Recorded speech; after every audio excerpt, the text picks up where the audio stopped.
मुंबई की चमचमाती दुनिया में स्थित एक बड़ी आईटी कंपनी में रोहन वरिष्ठ पद पर कार्यरत था। शांत स्वभाव, ईमानदारी और सभी का सम्मान करने वाला रोहन अपने काम के लिए जाना जाता था। उसी कंपनी में बनारस के पास एक छोटे से गांव से आई सिया जूनियर कर्मचारी थी। वह बेहद संस्कारी, मेहनती और सादगी पसंद लड़की थी। उसके चेहरे की मुस्कान और विनम्र व्यवहार हर किसी का दिल जीत लेते थे। रोहन भी बनारस का ही रहने वाला था। शायद यही अपनापन उसे अनजाने में सिया की ओर खींचने लगा।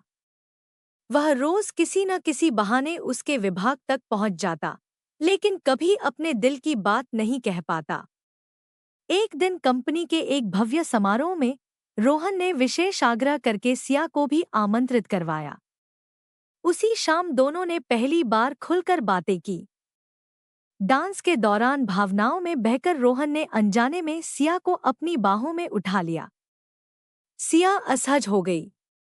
रोहन को तुरंत अपनी गलती का एहसास हुआ और वह बार बार माफी मांगने लगा। गार्डन में रोहन ने हाथ जोड़कर कहा, सिया, मुझे माफ कर दो। मेरा ऐसा कोई गलत इरादा नहीं था। सिया ने मुस्कुराकर कहा, गलती से बड़ी इंसान की नीयत होती है और आपकी नीयत साफ है। उसी दिन से दोनों की दोस्ती शुरू हुई। धीरे धीरे यह दोस्ती गहरे विश्वास और फिर प्यार में बदल गई। दोनों हर दिन साथ चाय पीते, साथ लंच करते और बनारस की यादों में खो जाते। उनके रिश्ते में सम्मान सबसे बड़ी ताकत था।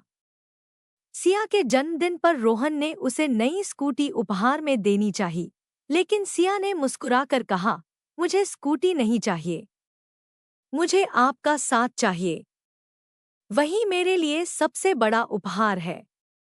उस दिन शाम को पार्क में रोहन ने कांपती आवाज में कहा, अगर तुम देना चाहो तो मुझे सिर्फ तुम चाहिए। सिया की आंखों से आंसू बह निकले। उसने धीरे से कहा, मैं भी आपसे बहुत प्यार करती हूँ। बस डरती थी कि कहीं यह सपना टूट न जाए। उस दिन दोनों ने साथ जीने और साथ मरने का वादा किया। बाद में बनारस के गंगा घाट पर भगवान को साक्षी मानकर उन्होंने 7 जन्मों तक साथ निभाने की कसम भी खाई। समय बीतता गया। 2.5 साल तक उनका रिश्ता विश्वास और प्रेम से भरा रहा। दोनों परिवार भी एक दूसरे को पसंद करने लगे। लेकिन फिर कंपनी में प्रीति नाम की नई कर्मचारी आई। वह महत्वाकांक्षी थी और हर बड़े प्रोजेक्ट में खुद को शामिल कर लेती थी। काम के सिलसिले में वह हमेशा रोहन के साथ रहने लगी। रोहन इसे केवल काम समझता रहा, लेकिन सिया के दिल में धीरे धीरे गलतफहमियां जन्म लेने लगी। अब रोहन मीटिंगों में व्यस्त रहता और सिया अक्सर अकेले लंच करती। एक दिन प्रमोशन की घोषणा हुई। प्रीति को ऊंचा पद मिला। जब सिया को पता चला कि उसकी सिफारिश रोहन ने की थी, तो उसका दिल टूट गया। उसे लगा कि रोहन अब उसे महत्व नहीं देता। असलियत यह थी कि रोहन जानबूझकर सिया का प्रमोशन नहीं चाहता था, क्योंकि उसे डर था कि कहीं सिया दूसरे शहर या विदेश न भेज दी जाए। लेकिन उसने यह सच कभी बताया ही नहीं। यही चुप्पी उनके रिश्ते की सबसे बड़ी दुश्मन बन गई। एक शाम सिया ने रोहन को फोन कर कहा, मुझे तुमसे बहुत जरूरी बात करनी है। रोहन ने जल्दी में जवाब दिया, बस 5 मिनट। पहले प्रीति को घर छोड़ दूं, फिर आता हूं। यह सुनकर सिया का दिल पूरी तरह टूट गया। उसने फोन काट दिया। उस रात वह बारिश में भीगती रही और घंटों रोती रही। कुछ दिनों बाद उसने 2 महीने की छुट्टी लेकर बनारस लौटने का फैसला कर लिया। वहां उसके माता पिता ने जीत नाम के एक युवक से उसका परिचय कराया। जीत शहर का सम्मानित रेस्टोरेंट मालिक था।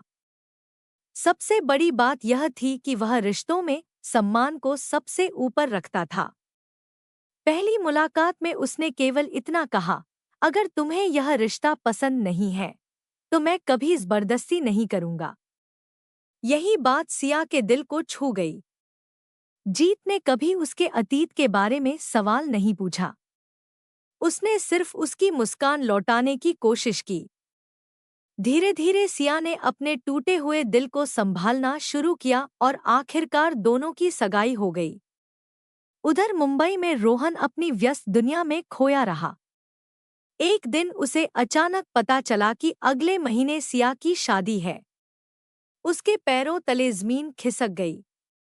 वह तुरंत बनारस पहुंचा और जीत के रेस्टोरेंट पर जाकर केवल एक बार सिया से माफी मांगना चाहता था।